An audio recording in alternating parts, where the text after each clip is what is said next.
ক আমার কথার উত্তর দে। আর কোনোদিন মুতবি খাটের পর?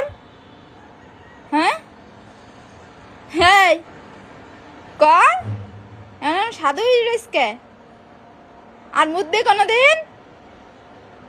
এই আর কথা নাই, মুখে আর কথা নাই এখন। তুই এই সারা জায়গাতে ঘুরে ঘুরে আসি, তাই আমার খাটের ওপরে উঠে পড়ে আমার উন্নাটা রাখা, উন্নার পর মুতি দিলি কেন? এই পড়ে যেতেছি। ক মুতলি কেন? ওই ক কেন মুতলি? আবার আবার লেজ নাড়াতিস কেন তুই? কেন মুতলি? আর মুতবি কোনোদিন? তোর কি করা উচিত এখন? কি করা উচিত ক? কি করা উচিত কথা কও।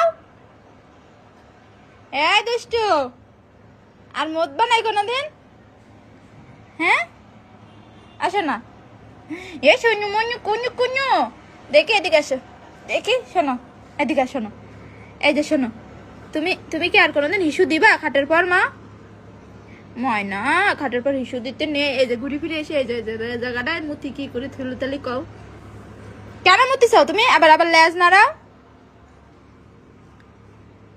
আর মুতি না জান কোনোদিন? মনে থাকবে? এই মনে থাকবে?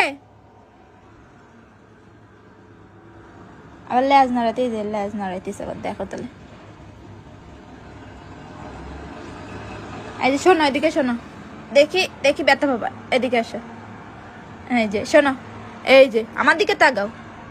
এর একটা স্বভাব কি, এর যতই কই ও ঘুরে ফিরে এসে একটু দুষ্টুমি করবে, মতবে, কিন্তু আমি যখন বলবো, আমি যখন জিজ্ঞেস করব, তার মুখের তার কোনো কথা বেরোবে না। এতক্ষণ জ্যাক হলে এতক্ষণ ম্যাও ম্যাও করে অজ্ঞান হয়ে যেত। আরে এরকম একটা ভাব নেবে মনে হয় ওর কি বকা বকিছি আমি, মুখের তার কোনো কথাই বেরোয় না, এটা ওর স্বভাব।